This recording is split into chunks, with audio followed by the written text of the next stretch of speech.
Greece के धूप से सराबोर किनारों से लेकर सिंधु नदी के अनोखे तट तक सिकंदर महान का नाम पूरी दुनिया में गूंजता था। वो एक बेमिसाल योद्धा था, एक ऐसा राजा जिसने दुनिया का सबसे बड़ा साम्राज्य बनाया। सिर्फ 32 साल की छोटी सी जिंदगी में सिकंदर ने इतिहास बदल दिया। उसने पुरानी व्यवस्था को तोड़ा और एक नए युग की शुरुआत की। उसकी जीत ने ग्रीक संस्कृति, भाषा और विचारों को दूर दूर तक फैलाया, दुनिया पर एक अमिट छाप छोड़ी।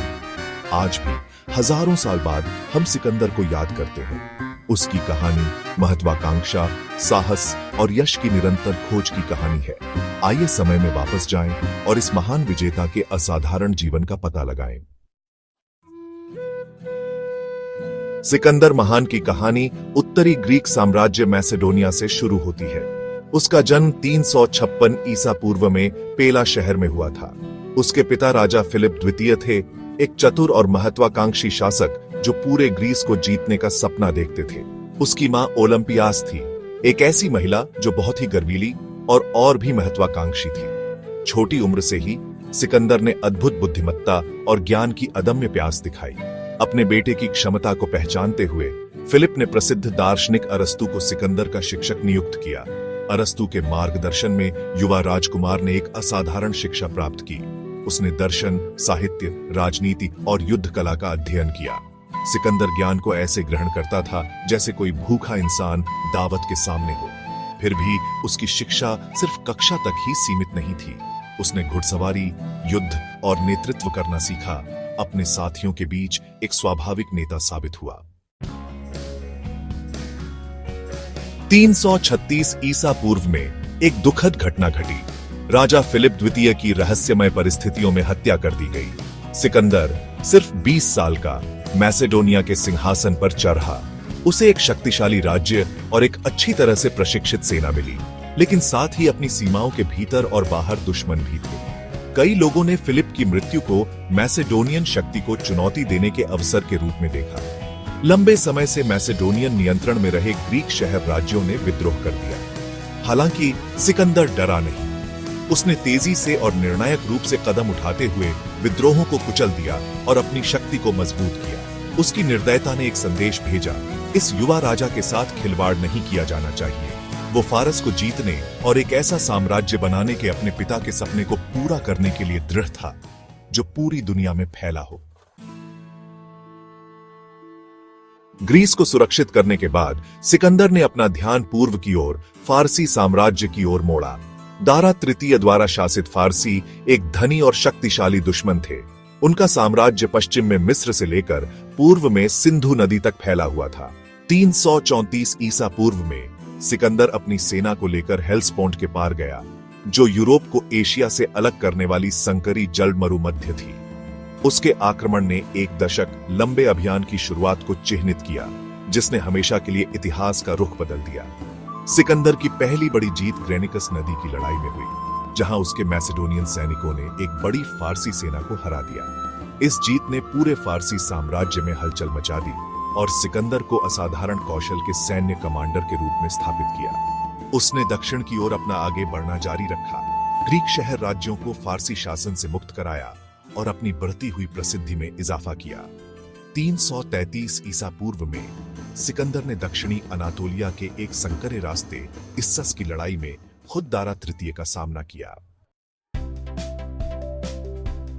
भाग 5, वो लड़ाई जिसने एक साम्राज्य को तोड़ दिया। इस्सस की लड़ाई दिग्गजों का टकराव थी। दारा तृतीय के पास एक विशाल सेना थी, जो सिकंदर की सेना से कहीं बड़ी थी। लेकिन सिकंदर एक कुशल रणनीतिकार था और उसके सैनिक उच्च अनुशासित और उसके प्रति वफादार थे। संख्या में कम होने के बावजूद सिकंदर ने फारसी केंद्र पर एक साहसी हमला किया, उनकी रेखाओं को तोड़ दिया और दारा को अपमान में भागने के लिए मजबूर किया। फारसी राजा अपने परिवार, अपने खजाने और अपने साम्राज्य को छोड़कर भाग गया। इस्सस की लड़ाई सिकंदर के लिए एक निर्णायक जीत थी। इसने फारसी अजेयता के मिथक को चकनाचूर कर दिया और फारसी साम्राज्य के दिल को कमजोर बना दिया। सिकंदर ने पूर्व की ओर अपना मार्च जारी रखा। एक लंबी घेराबंदी के बाद टायर के धनी शहर पर कब्जा कर लिया और मिस्र को अपने बढ़ते साम्राज्य में शामिल कर लिया। भाग 6 सिंधु और उससे आगे। 331 ईसा पूर्व में सिकंदर और दारा फिर से मिले, इस बार गौगामेला में, जो आज के इराक में मोसुल के पास है। एक बार फिर सिकंदर की सामरिक प्रतिभा और उसके सैनिकों के साहस ने विजय दिलाई। फारसी सेना भाग गई और दारा को एक बार फिर भागने के लिए मजबूर होना पड़ा। गौगामेला की लड़ाई ने फारसी साम्राज्य को प्रभावी ढंग से समाप्त कर दिया। सिकंदर विजय के साथ बेबीलोन में प्रवेश किया और उसे फारस का राजा घोषित किया गया। उसने अपने पिता का सपना साकार कर दिया था, लेकिन उसकी महत्वाकांक्षाएं यहीं खत्म नहीं हुई। उसने नई भूमि पर विजय प्राप्त करते हुए और अपने साम्राज्य का विस्तार करते हुए पूर्व की ओर मध्य एशिया में प्रवेश किया। उसने हिंदू कुश पहाड़ों को पार किया, भयंकर जनजातियों से लड़ते हुए और कठोर परिस्थितियों को सहन किया। 326 ईसा पूर्व में वह फारसी साम्राज्य की पूर्वी सीमा सिंधु नदी पर पहुंचा। वहां उसने एक भयंकर युद्ध में भारतीय राजा पोरस का सामना किया। भाग 7, एक अधूरा सफर। हाइडस्पेस नदी की लड़ाई, जैसा कि यह जानी जाती है, सिकंदर की सबसे कठिन जीत में से एक थी। राजा पोरस और उसके युद्ध हाथी दुर्जय विरोधी साबित हुए। फिर भी सिकंदर की सेना प्रबल हुई और पोरस को पकड़ लिया गया। पोरस के साहस से प्रभावित होकर सिकंदर ने उसके साथ सम्मान का व्यवहार किया और उसे एक जागीरदार के रूप में अपना राज्य रखने दिया। सिकंदर के लोग वर्षों के अभियान से थके हुए और अधिक शक्तिशाली भारतीय सेनाओं का सामना करने की संभावना से घबराए हुए आगे पूर्व की ओर जाने से इनकार कर दिया। निराश लेकिन व्यावहारिक सिकंदर वापस लौटने के लिए सहमत हो गया। पश्चिम की ओर वापसी का सफर आगे बढ़ने से भी ज्यादा कठिन साबित हुआ। सेना को झुलसा देने वाले रेगिस्तान, बीमारी और शत्रुतापूर्ण जनजातियों के हमलों का सामना करना पड़ा। भारत में मल्लियों के खिलाफ लड़ाई में खुद सिकंदर गंभीर रूप से घायल हो गया था। भाग 8, एक बंटा हुआ साम्राज्य। सिकंदर और उसकी थकी हुई सेना आखिरकार 324 ईसा पूर्व में सूसा पहुंची।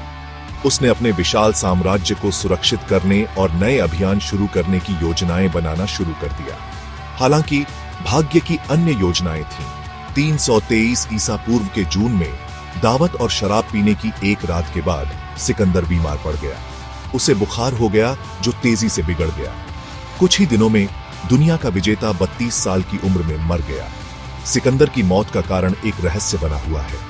कुछ इतिहासकारों का मानना है कि वह मलेरिया, टाइफाइड बुखार या जहर से मर गया। दूसरों का अनुमान है कि उसकी मृत्यु उसके कई घावों और बीमारियों के संचयी प्रभावों के कारण हुई थी। कोई स्पष्ट उत्तराधिकारी न होने के कारण सिकंदर का विशाल साम्राज्य अराजकता में डूब गया।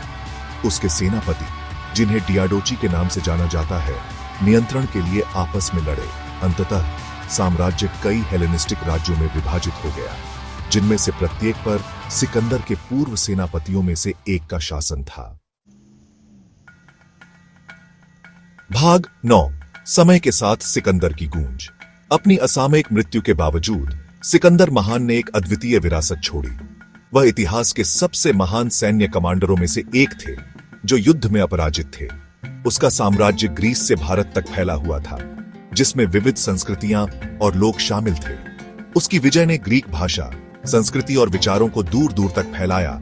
हेलेनिस्टिक युग की शुरुआत की, जो पूर्व और पश्चिम के बीच अभूतपूर्व सांस्कृतिक आदान प्रदान का काल था। नए शहर स्थापित हुए, व्यापार फला फूला और ग्रीक कला, दर्शन और साहित्य प्राचीन दुनिया भर में फैल गए। सिकंदर की कहानी महत्वाकांक्षा, साहस और यश की निरंतर खोज की कहानी है। उसने बड़े सपने देखने की हिम्मत की और वह हासिल किया जो बहुतों ने असंभव समझा। उसका जीवन और विरासत हमें प्रेरित करती रहती है, हमें याद दिलाती है कि भारी बाधाओं का सामना करने पर भी एक दृढ़ निश्चयी व्यक्ति इतिहास का रुख बदल सकता है।